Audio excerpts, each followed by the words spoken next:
인사하겠습니다. 안녕하세요. 안녕하십니까. 형제자매님들, 그 하얀 거짓말, 까만 거짓말 그런 얘기 아시죠?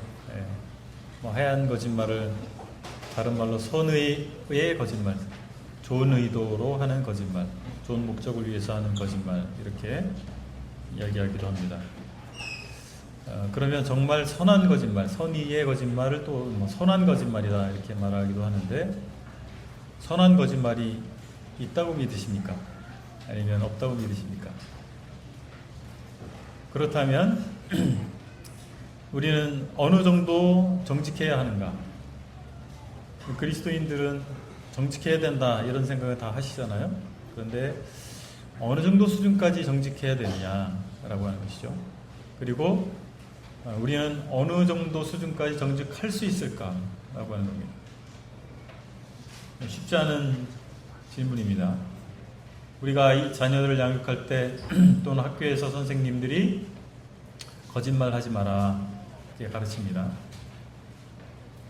그렇지만 막상 우리가 그렇게 가르치고 양육하는 우리 스스로가 나는 과연 정직한가?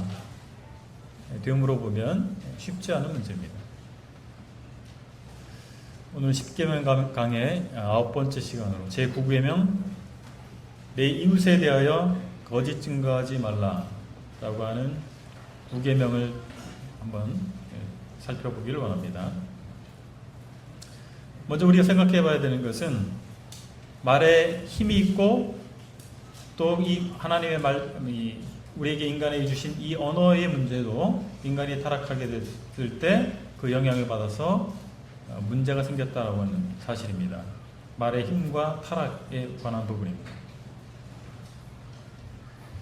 하나님께서 사람을 창조하실 때 다른 피조물과 달리 하나님의 형상대로 창조하셨죠.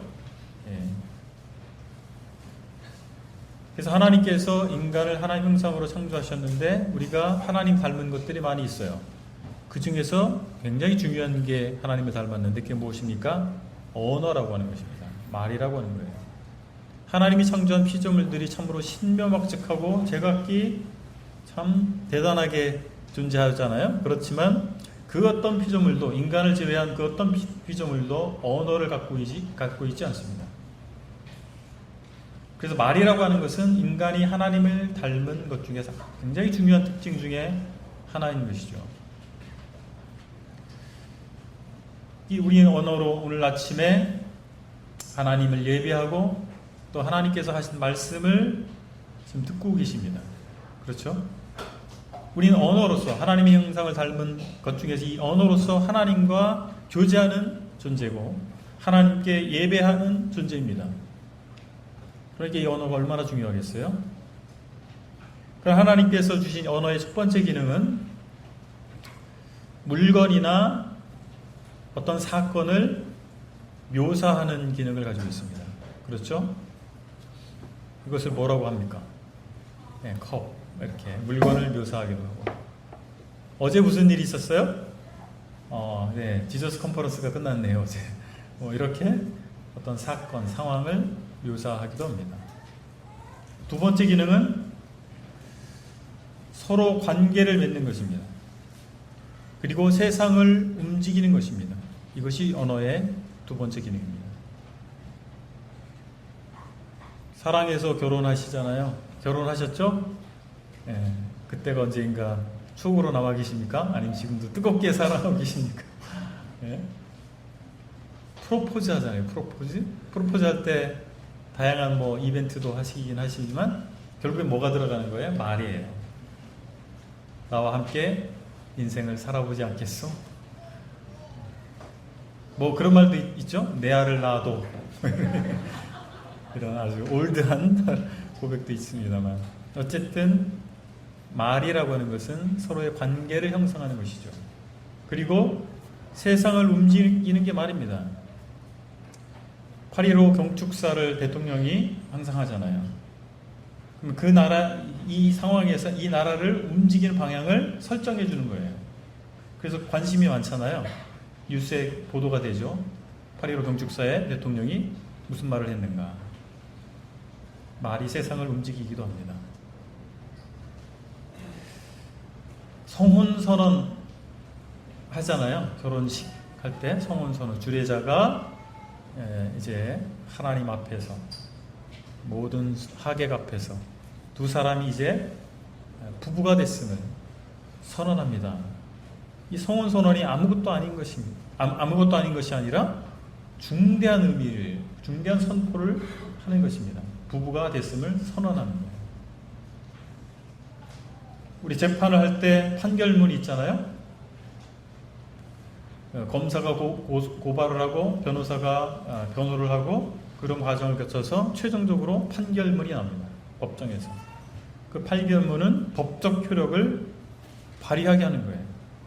그것도 다 언어로 되어 있는 것입니다. 말로 되어 있는 것이죠.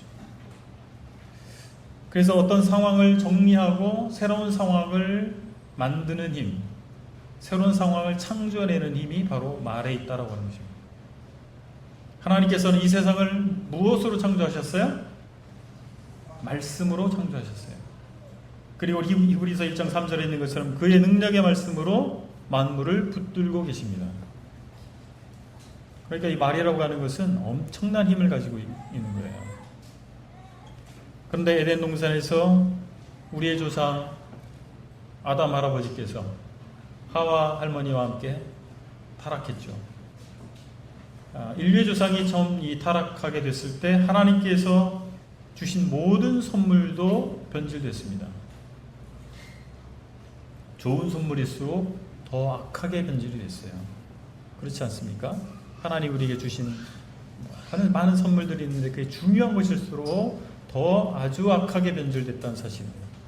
그 중에 언어가 있다라고 하는 겁니다. 말이 있다라고 하는 것입니다. 이 말이 어떻게 변질됐습니까? 거짓된 것으로 변질됐어요. 말의 타락 중에서 가장 첫 번째 것은 거짓입니다.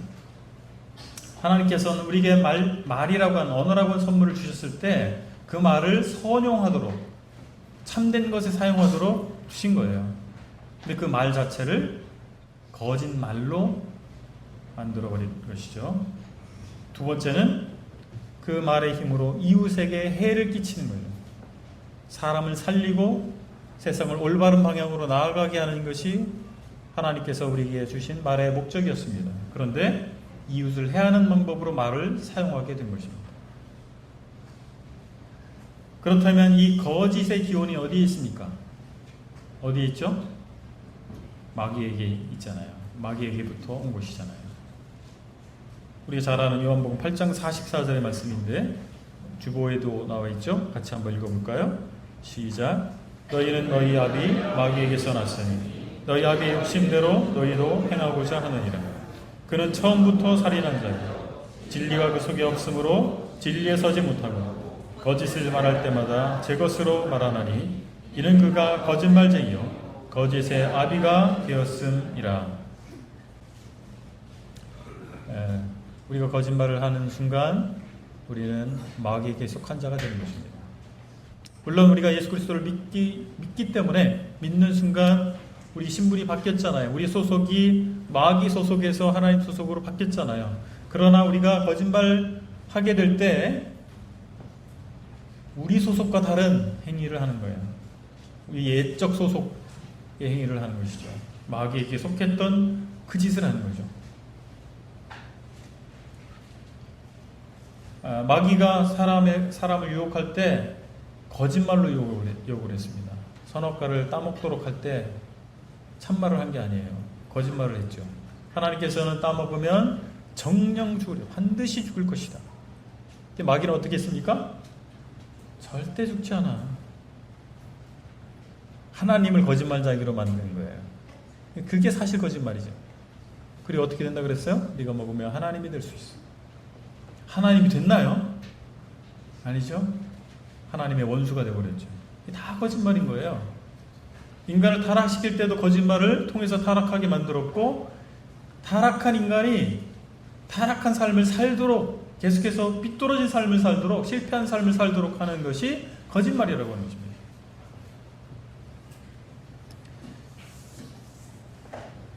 구계명이 정말 금하는 것이 무엇인지 구체적으로 한번 살펴보겠습니다.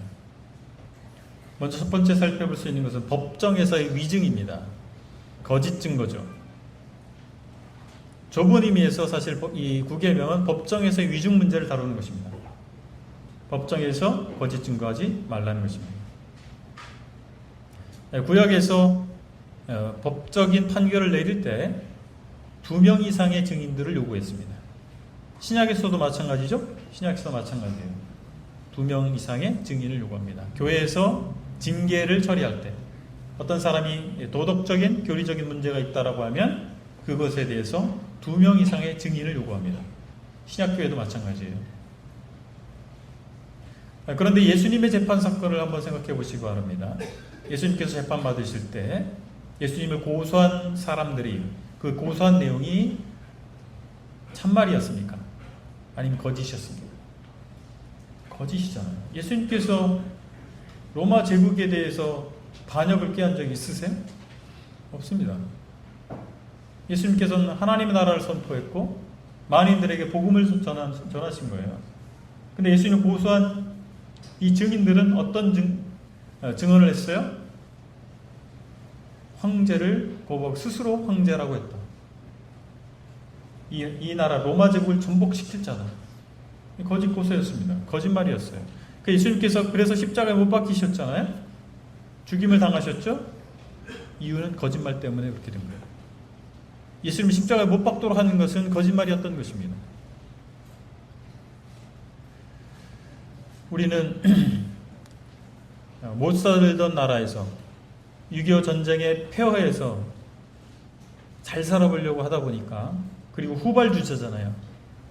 이 선진 문명에 있어서, 근대 문명에 있어서 우리가 후발주자였어요. 그러다 보니까 이미 발전된 나라와 어깨를 나란히 하기 위해서는 빨리빨리 해야 됐어요. 지금도 빨리빨리 하잖아요. 그죠? 그러다 보니까 구조적 모순을 우리는 가지고 있습니다. 그게 뭘까요? 결과 중심적이에요. 결과만 좋으면 되는 거예요. 잘 살면 되는 거예요.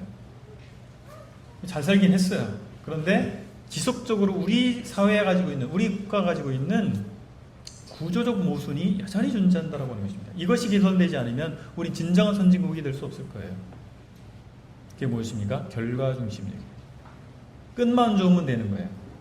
결과만 좋으면 되는 거예요. 수단과 방법을 가리지 않게 되는 것이죠.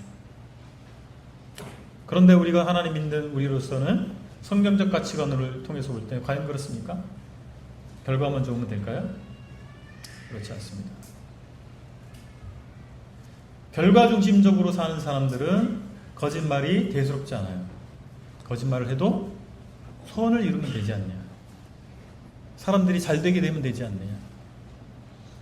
그러면 문제가 되지 않는 거예요. 거짓말도 정당화시킬 수 있는 것이죠. 그러나 하나님께서는 결과와 상관없이 우리가 진실한 사람이 되기를 원하십니다. 아멘이십니까? 네. 이스라엘 백성이 출애굽해서 가나안 땅에 들어가잖아요. 그 가나안 땅은 어떤 땅이었습니까? 하나님을 대적하는 종교가 있었던 땅이고, 그들은 거짓과 불의와 탐욕으로 가득한 사람들이었어요. 가나안 족속을 진멸하도록 하나님께서 명령 내리신 것만 보고, 야, 하나님 참 피도 눈물도 없는 분이구나, 뭐 이렇게 오해를 하는 분들이 있는데, 이건 하나님께서 징벌의 수단으로 하신 거예요. 하나님께서 이스라엘 백성을 출애굽할 때에도 그 시점을 맞추셨어요. 바로 그냥 아무 때나 출애굽하신 게 아니라 아모리 족속의 죄악이 관영할 때까지 하나님께서 참으셨어요. 우리가 이런 부분을 생각해 봐야 됩니다. 이스라엘 백성들이 가나안 땅에 들어가서 어떻게 살기를 원하신 거예요? 그들처럼 되지 않도록 하기를 원하셨어요.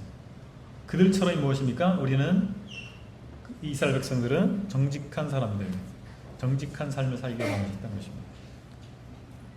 신약의 하나님의 백성인 교회는 어떻게 살아야 되겠습니까? 우리가 속해 있는 세상, 우리가 살고 있는 세상은 어떻습니까? 거짓을 관용하는 세상이에요. 다 그러고 살지 어떻게 거짓말을 안 하고 살 수가 있어? 그러나 우리가 그렇게 되기를 하나님께서 원하시겠습니까? 그렇지 않죠. 거짓 증언은 사소한 죄가 아닙니다. 사람의 생명도 빼앗습니다. 나봇의 포도원을 빼앗기 위해서 아합과 이세벨이 어떻게 했어요? 거짓 증인을 내세웠어요. 그래서 나봇이 군중에 의해서 살해당하고, 그래서 그 포도원을 빼앗아 버렸어요. 거짓 증언은 사람의 생명을 빼앗는 것입니다. 엄청난 파괴적인 일을 만들어낼 수 있다는 사실입니다. 두 번째 생각해 볼 수 있는 것은 부계명에서 금하는 것입니다. 섣부른 맹세입니다. 마태복음 5장 34절에 보면 이렇게 말씀합니다. 나는 너희에게 도무지 맹세하지 말지니 하늘로도 하지 말라. 주님께서 하신 말씀이에요. 맹세에 관한 문제에 대해서 주님께서는 하늘로도 하지 말고 땅으로도 하지 말라. 맹세하지 말라. 이렇게 말씀하셨어요. 근데 여러분들 맹세 안 하고 사십니까? 이 말씀을 문자적으로 순종하려면 맹세하지 마셔야 돼요. 결혼하실 때 맹세 안 하셨어요? 다 맹세 하잖아요. 그죠? 예. 주례사가 물어봅니다. 남편에게 이 자매를 평생 반려자로 삼아서 비가 올 때나 눈이 올 때나 슬플 때나 기쁠 때나 물어보잖아요. 그죠? 예. 그럼 네 하고 대답하고, 아내도 마찬가지죠. 네 하고 대답하고. 그 맹세입니다. 입사할 때, 여러분 회사에 들어갈 때 쓰잖아요. 뭘 쓰죠? 예. 이게 계약서입니다. 계약서를 쓰는 거예요. 이 회사에서 나는 직원으로서 이렇게 의무를 다하겠다. 기본적인 계약서, 연봉 계약서 같은 거 계약서입니다. 그 계약서가 뭐예요? 맹세입니다. 거래를 할 때 그리고 사업하시는 분들 어떤 계약 체결하시죠? MOU 뭐 이런 거 체결하실 때 어떻게 합니까? 그게 다 맹세예요. 맹세 안 하고 살 수 없네요. 그죠? 이 말씀을 어떻게 문자적으로 순종하겠습니까? 이 주님께서 하신 말씀은 5장 37절을 보면 우리가 이해할 수 있는데, 37절에 마태복음 5장 37절에 이렇게 말씀합니다. 오직 너희 말은 옳다 옳다 아니라 아니라 하라. 이에서 지나는 것은 악으로부터 나느니라. 그러니까 도무지 맹세하지 말라 해서 그냥 문자적으로 어떤 서약이나 맹세도 하지 마라 이렇게 말씀을 받아 이해하시면 안 되고, 정말 조심해야 된다는 거죠. 지킬 수 없는 약속을 남발하지 말라는 거예요. 지킬 수 없는 맹세를 하지 말라는 거예요. 예와 아니요가 분명해야 된다는 거예요. 맹세가 필요 없을 정도로 예면 예인 것이고 아니면 아닌 거예요. 저도 충청도 사람이지만 충청도 사람들은 예가 진짜 예인지 아니요가 아니요인지, 외지에서 오신 분들 많이 힘드셨죠? 지금 적응을 좀 하셨겠지만은 좀 세월이 지나면, 제가 충청도 사람이기 때문에 사과를 드리겠습니다. 근데 저는 그렇지 않아요. 충청도 사람이지만 제가 군생활할 때도 제대할 때 어우 충청도 사람이었어? 이렇게 물어볼 정도로 제가 충청도 사람인 줄 모르더라고요. 예스 노가 분명해야 됩니다. 하나님 앞에서. 그리고 삶의 태도에서 식사 한번 하시죠. 예, 그래야죠. 도대체 그 밥을 언제 먹는지. 바꾸십시오. 바꾸시자고요. 충청도도. 그죠? 성경적으로 바꾸셔야 돼요. 세 번째는 균형을 잃은 진실입니다. 때로는 입장 차이에 따라서 진실이 달라져요. 그런 말이 있습니다. 안방에 가면 시어머니 말이 옳고 부엌에 가면 며느리 말이 옳다. 그게 뭐예요? 시어머니와 며느리가 입장이 다른 거예요. 시어머니 말을 들어보니까 며느리가 잘못했어. 며느리 말을 들어보니까 아유 시어머니가 못됐네. 뭐가 진실이에요? 다 팩트를 가지고 얘기하잖아요. 그죠? 뭐가 팩트입니까? 우리 언론 매체들도 잘 보셔야 돼요. 요즘은 뭐 유튜브 뭐 이런 것도 많아가지고 공식 언론이 있는가 하면 그런 개인 언론, 아주 언론도 매체도 되게 다양해졌죠. 동일한 상황인데 서로 다른 얘기를 해요. 왜 그럴까요? 각각의 입장, 각각의 이익 때문에 그래요. 그래서 여러분들 언론을 보실 때요, 보수부터 진보 언론, 중도도 있죠? 있겠죠? 보수, 중도, 진보의 언론을 다 보셔야 됩니다. 동일한 것을 어떻게들 얘기하는지. 너무 한쪽만, 한 우물만 파라고 그렇게 팔 게 따로 있지, 그렇게 하시면 그들의 농간에 놀아날 수가 있습니다. 자기의 유리한 것을 부각시키고 그렇게 보여주고자 하는 것입니다. 그래서 우리가 어떤 부분에 있어서 진실이야 이것이 그렇게 너무 쉽게 말해서는 안 되지 않나 그런 생각이 들어요. 입장에 따라서 다르게 볼 수 있거든요. 다른 진실이 존재할 수 있는 거예요. 그래서 균형 잡힌 진실이 무엇인가를 조심스럽게 평가해야 된다는 사실입니다. 이 구계명은 소극적으로는 거짓과 거짓 증언을 피하는 것을 얘기합니다. 적극적으로는 진실과 정직한 것을 말하는 거예요. 한 걸음 더 나아가서 우리가 복음의 증인이 되는 것입니다. 네 번째 우리가 금해야 할 것은 위선입니다. 위선이 무엇입니까? 속은 안 그런데 겉도 그런 채 하는 거예요. 그렇죠? 속은 안 그런데 겉도 그런 채. 그렇다고 해서 우리 형제자매님들 주일날 만나서 인사하는데 나는 오늘 부부싸움하고 왔기 때문에 정직해야 돼. 얼굴에 그냥 잔뜩 우거지상을 하고 그렇게 만나시면 안 되죠. 그건 정직한 게 아니에요. 예의상 우리가 해야 될 게 있잖아요. 그것까지도 위선이라고 말하는 게 아닙니다. 위선이라고 하는 것은 공적인 모습과 개인적인 모습이 현격한 차이가 나는 거예요. 교회에서 성도들 만날 때는 정말 천사 같아. 야, 정말 예수님을 만난 것 같아. 근데 집에 들어가니까 사탄 마귀가 따로 없어요. 혹시 부부간에 교회 오실 때는 인꼬 부부인데 집에 가면 거의 뭐 원수야. 혹시 그런 분들 없겠죠? 위선이 그런 거예요. 우리가 소소한 친절을 베풀고 선을 베풀 줄 알죠. 우리 다 양심이 있고 신앙 양심이 있기 때문에 그렇게 합니다. 그런데 정말 큰 악에 대해서 별 생각이 없고 거기에 대해서 고민하지 아니하고 이렇다면 그건 위선입니다. 우리가 소소한 부분에 대해서 참 잘하고 계신 경우가 많아요. 그런데 우리가 큰 악에 대해서도 고민해 봐야 되는 것입니다. 역사적으로도 많은 큰 악이 존재해왔고 오늘날에도 큰 악이 존재할 수 있습니다. 그것에 대해서 우리가 어떤 태도를 가져야 되겠습니까? 그걸 심각하게 생각해야 돼요. 그렇지 못하다면 우리가 베푸는 선한 소소한 친절과 이런 것도 위선이 될 수 있는 것이죠. 다섯 번째는 비방과 중상입니다. 이게 좀 잘 쓰지 않는 중상모략 뭐 이런 말, 우리하고 좀 거리가 멀기 때문에 잘 쓰지 않지만 생각해 봐야 될 문제예요. 없는 말을 지어내서 상대방을 어렵게 하는 거예요. 없는 말을 지어내서 사실은 그런 게 없는데 그런 것처럼 꾸며내거나 이것들이 중상이죠. 형제자매님들이 그럴 리가 없겠죠. 그런데 안타까운 것은 우리가 부지불식간에 그럴 수 있다라고 하는 것입니다. 사정을 잘 모르고 쉽게 평가할 때 그렇게 돼요. 제가 얼마 전에 그런 고백을 한 적이 있어요. 나이 먹는 게 꼭 나쁜 건 아니라고. 나이 먹으면 무릎도 안 좋아지고 허리도 안 좋아지고 시력도 안 좋아져가지고 글씨 보려면 이렇게 봐야 되고 불편한 게 많습니다. 그렇지만 좋은 게 있더라고요. 뭐가 좋으냐면 여기에 관련돼서 어떤 분이 보니까 별로 그렇게 이게 덕스럽지 못한 것 같아요. 어떤 행동이나 말이.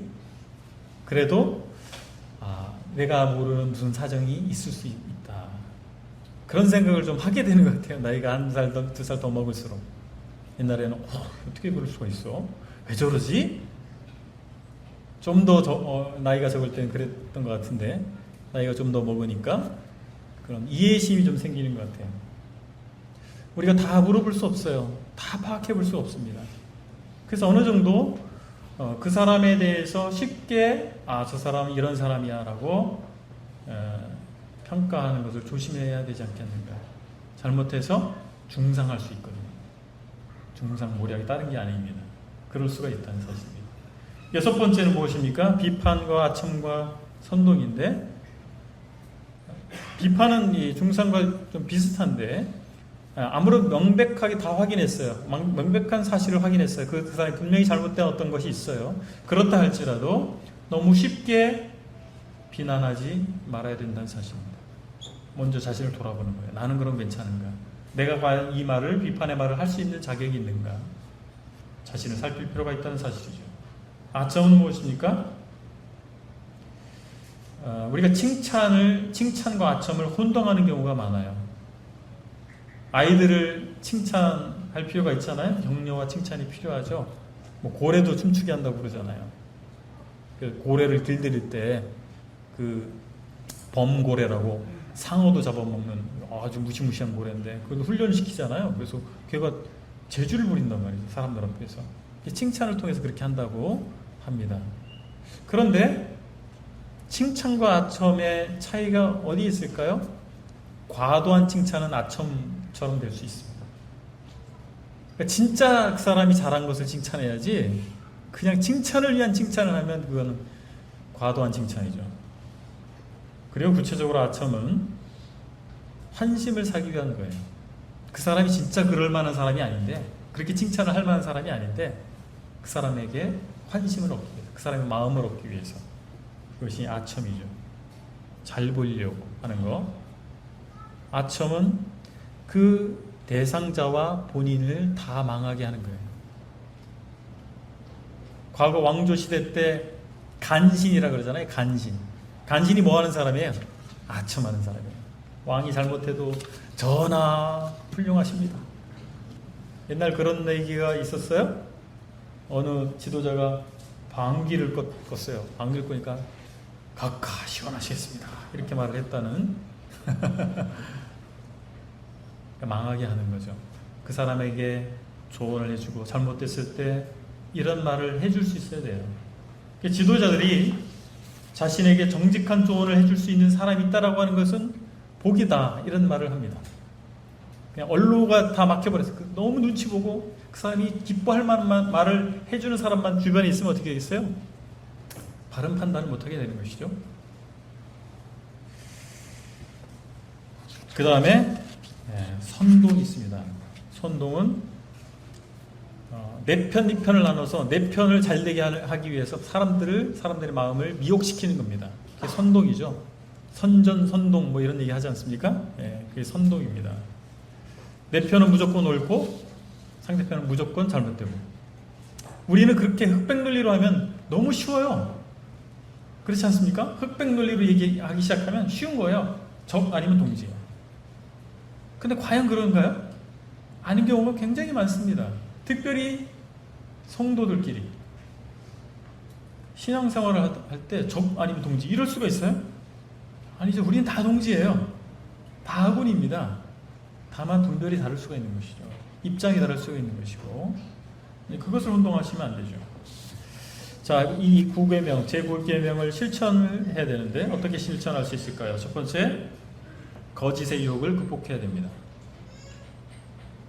우리가 세상에서 살 때 정말 진실하게 정직하게 살기가 얼마나 어렵습니까?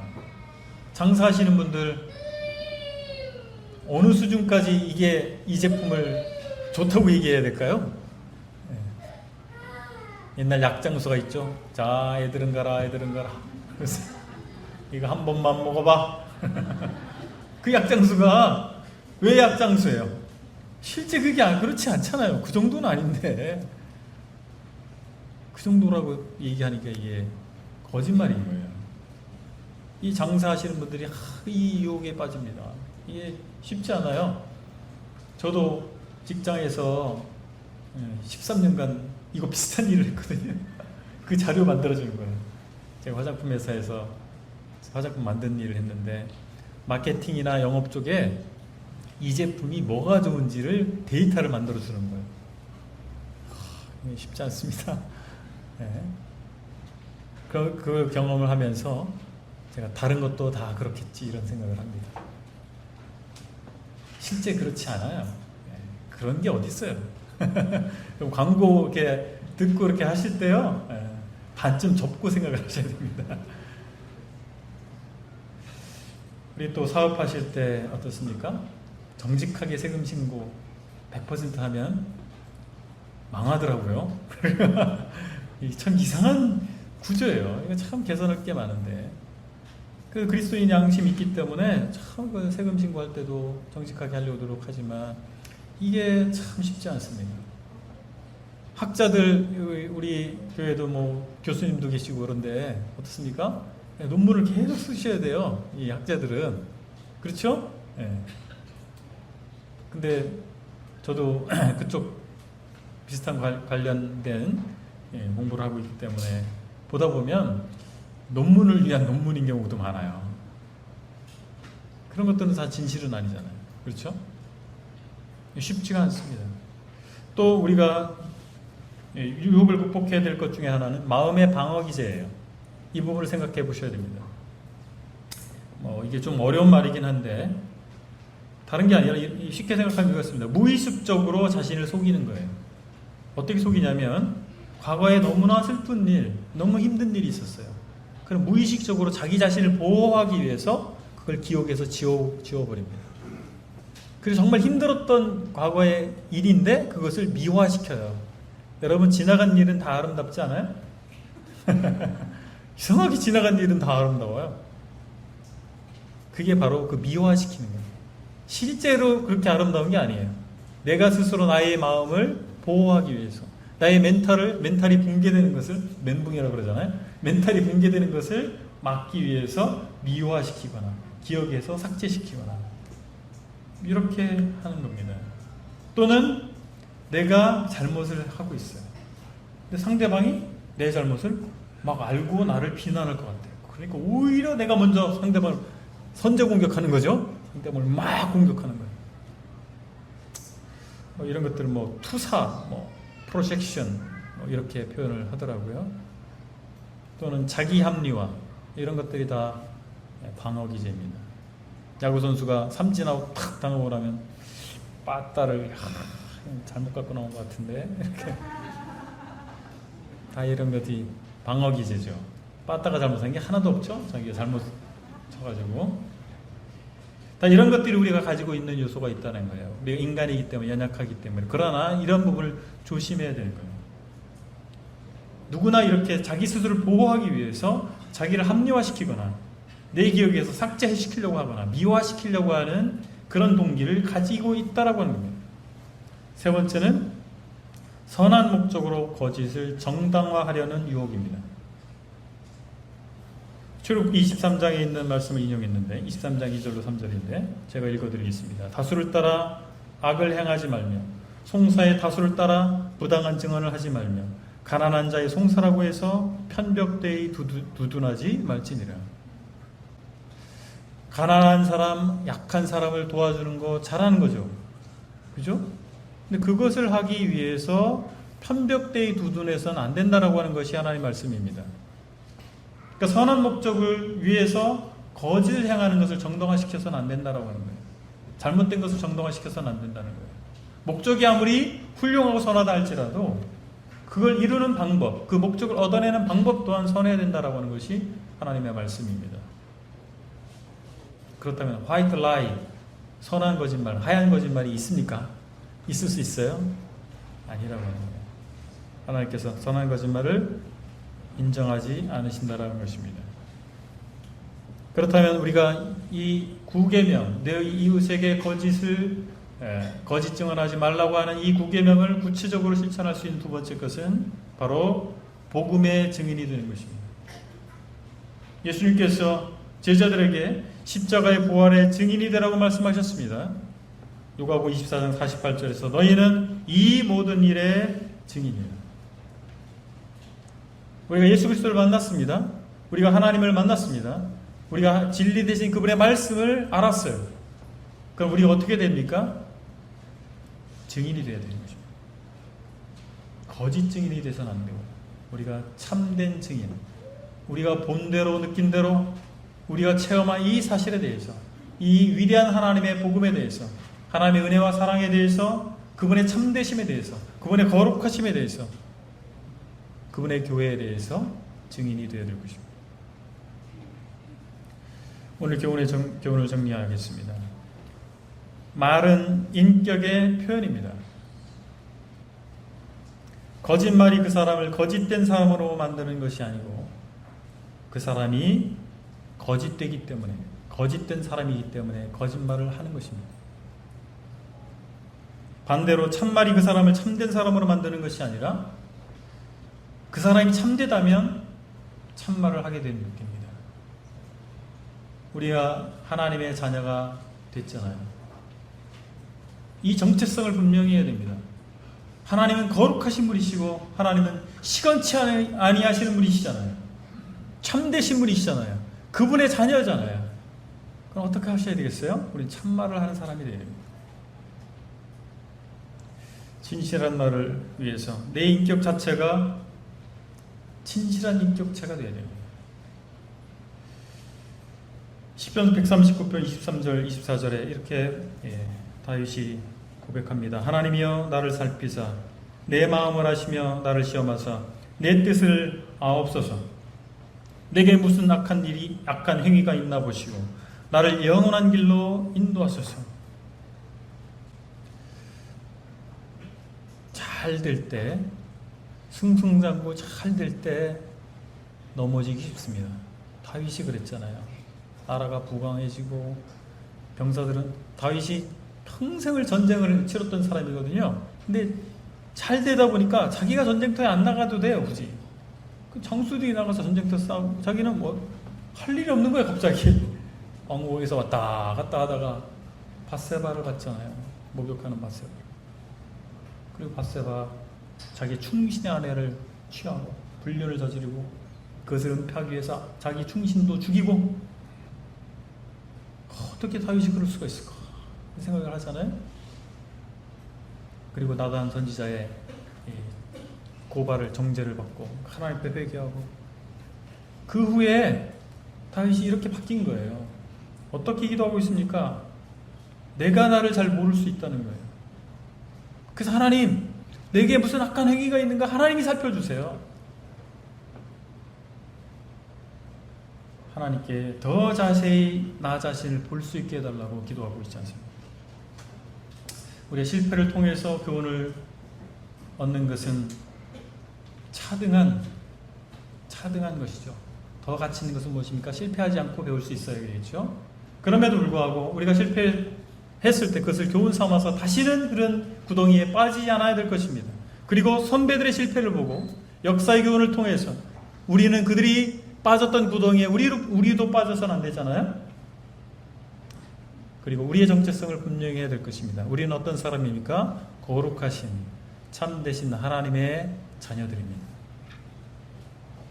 잠시 잠깐 이 세상에서 낙을 누리고 내가 위기를 모면하기 위해서 거짓을 선택하지 마시고 진실을 선택하시고 정직한 저와 여러분들이 되기를 바랍니다. 그리고 복음의 증인이 우리가 되시기를 바랍니다. 기도하시겠습니다. 아버지 하나님, 이 십계명을 통해서 하나님께서 하나님 백성이 어떤 삶을 살아야 할 것인가를 교훈해 주셔서 감사를 드립니다. 내 이웃에게 거짓 증언하지 말라고 하는 이 9번째 계명을 통해서 우리가 참으로 하나님 앞에서 정직한 삶을 살 수 있기를 원하신 하나님, 이 말씀에 순종하는 저희가 될 수 있기를 원합니다. 하나님의 자녀로서 진실된 증인이 되게 하여 주시고 또 복음의 증인이 될 수 있도록 저희를 인도해 주시기를 원합니다. 감사드릴 때 예수 그리스도 이름으로 기도했습니다. 아멘.